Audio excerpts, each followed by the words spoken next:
하나님의 두 가지 속성이 있습니다.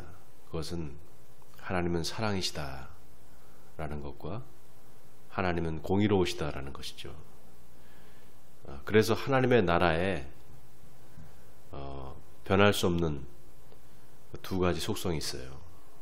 바로 하나님의 나라에 사는 하나님의 백성들은 하나님의 사랑을 실천하고 하나님의 공의를 실천한다는 사실입니다. 하나님의 공의는 있는데 하나님의 사랑은 없다, 또는 하나님의 사랑은 있는데 공의가 없다, 이거는 모순된 것입니다. 그럴 수가 없다는 것이죠. 그런데 요즘 우리 예수 믿는 사람들, 우리 예수 믿는 사람들을 가만히 보면은 하나님의 사랑은 있는 것 같아요. 그런데 공의가 없습니다. 그 공의가 없다라는 것은 무엇인가? 한마디로 말하면 정직하지 않다라는 것이고, 또 다시 말하면 진실함이 없다는 것이고, 그 양심이 부패했다, 이렇게 말할 수도 있겠습니다. 우리가 우리 마음의 중심이 어디를 향하고 있는가, 거기에 따라서 우리의 모습이 달라집니다. 우리의 마음이 하나님을 향하고 있고 우리 마음의 중심에 예수 그리스도가 계시면 우리는 의를 행할 수밖에 없고 또 하나님의 사랑을 실천할 수밖에 없습니다. 그래서 우리가 어떤 삶을 살아야 될 것인가, 하나님의 나라의 백성으로서 의와 공의를 또 사랑을 실천하는 사람들로 살아야 되는데, 그러려면 우리가 어떻게 되는가? 예수 그리스도가 우리 마음 가운데 중심을 잡고 예수님이 우리와 함께 있어야 된다는 것이죠. 그래서 우리의 존재가 완전히 변화돼서 새로운 사람이 돼야지만 그것이 가능하다, 이렇게 말씀드렸습니다. 그렇기 때문에 우리가 성령으로 거듭나지 않으면, 우리의 삶이 성령으로 거듭나지 않으면 바뀌지 않는다. 어제 우리 목사님들, 제 동기들 목사님들하고 같이 오랜만에 만나서 식사를 하면서 그런 얘기를 했어요. 사람이 바뀔 수 있는가? 사람이 바뀔 수 있는가? 그걸 가지고 한참을 이야기를 했는데 반반이에요. 어떤 목사님은 사람 안 바뀝니다. 어떤 목사님은 사람은 바뀔 수 있습니다. 저는 바뀔 수 있다고 생각하는 사람이고, 어떤 목사님들은 사람 절대로 안 바뀝니다, 이렇게 말해요. 만약에 절대로 바뀔 수가 없다, 우리가 하나님을 믿는데도 불구하고 절대로 바뀔 수가 없다 그러면 하나님은 거짓말장입니다. 하나님의 말씀은 능력이 없는 거죠. 그러면 왜 우리가 하나님의 말씀을 믿고 신뢰하고 또 하나님을 믿으면서도 그 사람이 그럼 바뀌지 않는 것일까? 왜 그러면 하나님의 말씀에 능력이 없어서 그런가? 그렇지 않죠. 왜 안 바뀌는가? 여러분, 왜 안 바뀔까요, 사람이? 왜 안 바뀔까요? 네? 그렇죠. 그 하나님의 말씀이 우리를 바꾼다는 사실을 정확하게 믿지 않기 때문입니다. 그걸 의심하기 때문이에요. 그건 뭔가 하나님께서 나와 함께 하신다는 사실을 믿지 않는 것이고, 또 하나님 내 안에 계시다는 사실을 믿지 않는 것이고, 하나님이 나의 삶을 인도하시는 분이시라는 것을 믿지 않는 것입니다. 그렇기 때문에 우리 삶이 바뀌지 않는 것이에요. 우리가 정말 내 안에, 내 중심에 하나님이 계시고 예수 그리스도와 내가 함께 있다라는 사실을 확실하게 믿고 그 말씀대로 내가 말씀의 능력을 믿고 따라 행한다면 그 사람은 바뀌게 되어 있습니다. 물론 시간이 걸리겠죠. 갑자기 바뀌지는 않겠죠. 천천히 바뀌어갑니다. 그래서 우리 목회자들은 어떤 한 사람이 신앙생활을 시작해서 그 사람이 여러 가지 신앙생활의 기복이 있잖아요. 좀 좋았다가 또 나빴다가 또 시험에 들었다가 그렇게 하더라도 그 사람이 바뀔 거라는 걸 믿어야 돼요.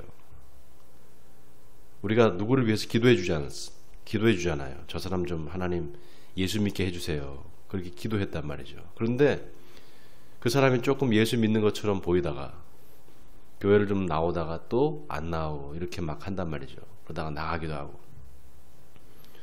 그럴 때 그 사람을 위해서 포기하지 말고 기도해 줘야 됩니다. 바뀔 거라는 것을 믿고 그렇게 기도해 줘야 되고, 또 자기 자신을 위해서 기도하는 사람도 마찬가지예요. 하나님 앞에서 내가 변화될 것을 믿고 그 비전을 바라보면서 기도해야 될 줄 믿습니다. 자, 오늘 다윗의 시편을 우리가 한번 볼 텐데, 다윗의 시편 중에 오늘 이 15편이야말로 가장 하나님의 나라 사람, 하나님의 나라 백성으로서 우리가 어떻게 살아야 될 건가를 정확하게 이야기를 해주고 있습니다. 오늘 본문 시편 15편 1절을 보면 여호와여 주의 장막에 머무를 자 누구오며 주의 성산에 사는 자 누구오니까 이렇게 물어봅니다. 의문문으로. 누굽니까 도대체? 어떤 사람이 하나님의 나라 백성으로서 합당한 사람입니까? 이렇게 묻고 있는 거예요. 자, 여기 장막이라는 말이 나오죠. 이 장막은 뭡니까? 성전이 세워지기 전에 하나님이 만드신 그 모세에게 지시해서 만들게 하신 하나님의 성막이죠. 성막. 그 성막을 얘기하는 거죠. 그러니까 이 시편이 15편이 이게 예루살렘 성전으로 만들어지기 전에, 그러니까 다윗은 시고 또 예루살렘으로 법궤가 이렇게 옮겨진단 말이죠. 그 옮겨지고 난 다음에 예루살렘의 성전이 세워지기 전까지 그 실로에서부터 시작해서 예루살렘까지 그때 그 법궤가 있었던 그 시기를 이야기하는 겁니다. 그 시기에 이제 이 시편을 기록했다라고 볼 수 있겠죠. 자, 주의 장막, 그 주의 장막은 바로 성전을 의미하는데, 이 성전이라는 말을 히브리 말로, 이 주의 장막이라는 말, 성막이라는 말을 히브리 말로 오엘 모헤드라고 그래요. 오엘 모헤드. 이 오엘 모헤드라는 단어가 참 기가 막힌 단어인데, 오엘 모헤드라는 단어는 시간과 공간을 의미합니다. 그러니까 시간과 공간이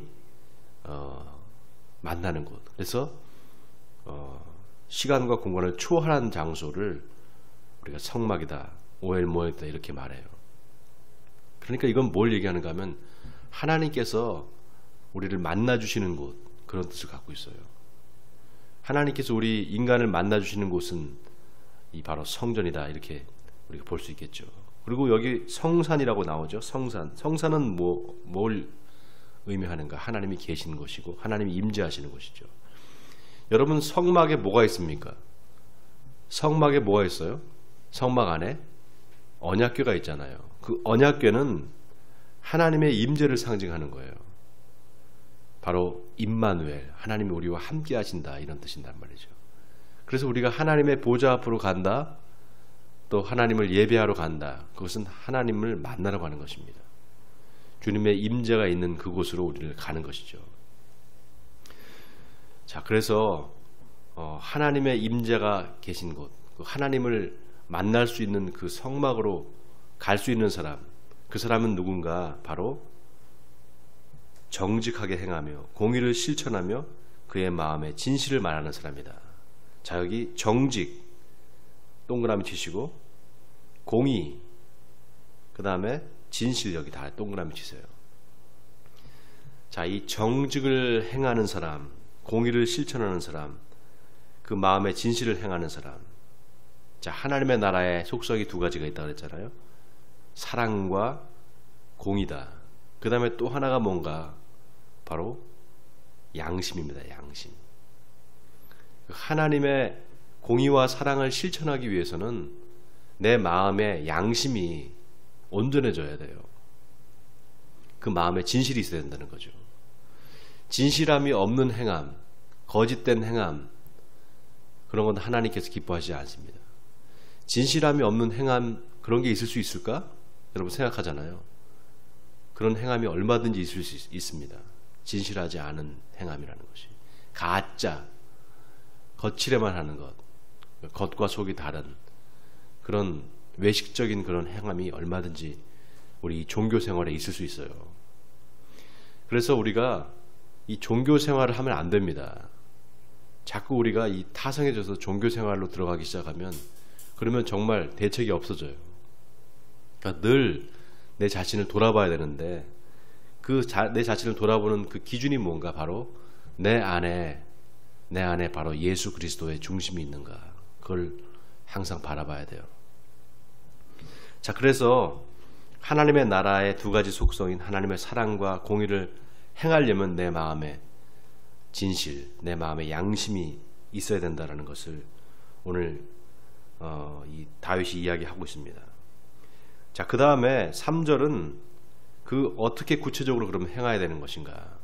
하나님의 나라의 백성으로서 하나님의 사랑과 공의를 행하고 실천해야 되는데 어떻게 행할 것인가? 그 구체적인 이야기를 하고 있습니다. 첫 번째는 혀로 남을 허물하지 말라는 것입니다.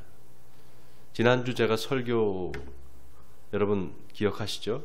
긍정적인 말을 합시다. 제 설교 제목이 긍정적인 말을 합시다 했는데 우리의 이 말이 얼마나 중요한가. 우리 신앙생활에 거의 전부라고 할 수 있다. 이 언어 생활이. 그렇게 말씀드렸잖아요. 그래서 먼저 우리가 이 말부터, 이 언어 생활부터 고쳐줘야 돼요. 부정적인 말 하면 어떻게 하라 그랬습니까? 자꾸 내가 부정적인 말을 한다. 그러면 내 생각이 부정적으로 되고 그러면 내 이 부정적인 생각에서 또 다시 부정적인 말이 나오고 그렇게 해서 계속 악순환된다 그랬잖아요. 우리는 항상 긍정적인 말, 축복의 말, 생명의 말, 이 말을 해야 된다 이렇게 말씀드렸어요. 여러분 기억하시죠? 자, 그래서 혀로 남을 허물하지 않는 것, 혀를 가지고 남을 비방하거나 또 나쁜 말을 한다거나 이런 거는 하나님의 나라 백성으로서 어울리지 않는 그런 모습이라는 것입니다. 자, 그 다음에 악을 행하지 않는다. 여기도 또 줄을 주세요. 여러분 말씀과 그 말씀의 행위를 지금 얘기하는 겁니다. 예수님께서 이 땅에 오셔서 하신 사역이 있어요. 그건 뭡니까? 하나님의 말씀을 선포하는 거예요. 근데 그 하나님의 말씀을 선포만 하시고 행함이 없으셨느냐? 그렇지 않았죠. 예수님의 말씀은 하늘로 땅에 떨어지지 않았습니다. 왜 그런가 하면 말씀대로 다 행했기 때문에. 그래서 하나님의 말씀을 온전히 이루신 분이 바로 예수님이셔요. 그러니까 우리가 말하는 것을 우리의 삶으로 증명해 보여야 돼요. 우리가 어떤 말을 하든지 그 말이 무익한 말이 돼서는 안 됩니다. 그 말은 이루어져야 돼요. 그렇기 때문에 우리가 말할 때 허튼 말을 하거나 허언을 하면 안 됩니다. 그리고 말에 책임을 져야 돼요. 그 다음에 행함, 이게 일치해야 된다는 거죠. 그의 혀로 남을 허물하지 아니하고 그의 이웃에게 악을 행하지 아니하고 그의 이웃을 비방하지 아니하며 그의 눈은 망령된 자를 멸시하며 여호와를 두려워하는 자들을 존대하며 그의 마음에 서운한 것은 서운한 것은 해로울지라도 변하지 아니하며. 자, 여기 망령된 자를 멸시한다. 이 망령된 자라는 의미가 히브리 말로 뭐라 그랬죠? 기억나세요? 망령된 자. 바로 어제 제가 말씀드렸잖아요. 바로 어제 아비가일의 남편이었던 나발. 네, 나발. 그 나발이 바로 어리석은 자라는 뜻이거든요. 나발, 어리석은 자다. 이름도 참 기가 막혀요. 어리석은 자, 미련한 자 이런 뜻인데 그 미련한 자, 어리석은 자가 바로 똑같은 의미입니다. 망령된 자입니다. 이 망령된 자는 그래서 어떤 사람인가? 무식한 사람이 아니에요. 못 배운 사람이 망령된 자가 아니라 뭔가 이 사고방식이 잘못되어 있는 사람, 그리고 하나님을 멸시하고 하나님을 없다 하고 자기 혼자 교만해서 잘난 사람, 이 사람, 뭔가 하나님을 의지하지 않고 다른 것을 의지하는 사람, 그래서 교만한 사람을 얘기할 때 망령된 자라고 얘기합니다. 그 나발의 인생을 보면은 딱 어떤 의미인지 딱 아실 거예요. 나발이 어떻게 다윗에게 그렇게 함부로 말하잖아요. 교만해서 말하잖아요. 그리고 결국에 어떻게 됩니까? 하나님이 치셔서 죽는단 말이죠. 그러니까 하나님을 멸시하는 사람, 하나님이 없다 생각하고 사는 사람, 그런 사람을 망령된 자라고 말합니다. 자, 그래서 여기 그의 눈은 망령된 자를 멸시한다. 이거는 내가 저 망령된 사람이 있어서 다른 사람을 보면서 멸시하라는 게 아닙니다. 이거는 다윗이 스스로가 자기 자신을 돌아보는 그 성찰의 어떤 기준으로 이걸 지금 이야기하고 있는 거예요. 내 자신을 돌아봐서 내가 망령된 자가 아닌지를 자꾸 체크해 보라는 거예요. 남을 비판하라는 게 아니라, 남을 정죄하고 판단하는 게 아니라 자기 자신을 돌아보는 것으로 삼으라는 겁니다. 그래서 망령된 자를 멸시하며 여호와를 두려워하는 자들을 존대하며, 내가 이렇게 살아야 된다는 거예요. 여호와를 두려워하는 사람, 하나님을 두려워하는 사람들을 존대하라는 거죠. 그리고 그의 마음에 서운한 것은 해로울지라도 갚으라는 것입니다. 해로울지라도 변하지 아니하며. 이거는 뭡니까? 하나님 앞에 뭘 내가 다짐을 했거나 하나님 앞에 서원을 했거나 이것은 반드시 지키는 사람, 그 사람이 바로 신의가 있는 사람이고 그 사람이 바로 진실한 사람이잖아요. 그렇게 하라는 거죠. 그 다음에 5절을 보세요. 이자를 받으려고 돈을 꾸지 아니하며 뇌물을 받고 무죄한 자를 해하지 아니하는 자이니 이런 일을 행하는 자는 영원히 흔들리지 아니하리라. 자, 이 보세요. 지금 4절과 5절은 하나님의 공의와 하나님의 정의를 이야기하고 있습니다. 하나님의 공의와 정의라는 것은 뭐냐? 바로 이 하나님의 백성으로서 그 마음의 양심을 따라서 사는 사람. 그래서 그 양심, 바로 예수 그리스도가 내 마음의 중심이고 그 예수 그리스도와 함께 동행하는 사람. 그래서 하나님의 나라의 두 가지 속성인 하나님의 사랑과 정의를 실현하는 사람, 그 사람이 바로 하나님의 성전에 하나님의 임재 가운데 설 수 있는 사람이다. 바로 하나님의 나라 백성이다. 이렇게 이야기하고 있습니다. 우리가 아까도 말씀드렸지만 우리 예수 믿는 사람들이 한쪽으로 치우치면 안 돼요. 하나님의 사랑과 하나님의 공의는 언제나 하나입니다. 그 하나님의 사랑과 공의가 바로 마치 저울과 같이 딱 이렇게 똑같은 분량으로 똑같은 비중으로 이렇게 항상 천칭국처럼 정확하게 어떤 한쪽으로 기울어지지 않고 중심을 잡고 있어요. 여러분 한번 상상해 보세요. 팔을 벌려서 한쪽에는 하나님의 사랑, 한쪽에는 하나님의 공의를 이렇게 붙잡고 있다고 생각해 보세요. 이쪽으로 치우쳐서도 안 되고 저쪽으로 치우쳐서도 안 되고 항상 이렇게 두 가지를 같이 갖고 있는 거예요. 예수님께서 그런 삶을 사셨단 말이죠. 그러니까 우리가 자칫하면 하나님의 사랑이라는 것으로 치우치면 그게 하나님의 공의가 없어지거나 상쇄되거나 이렇게 될 수 있을까? 절대 그렇지 않아요. 하나님의 사랑을 실천하는 사람은 하나님의 공의도 실천하는 사람입니다. 반대로 하나님의 공의를 실천하는 사람은 하나님의 사랑을 실천하는 사람이에요.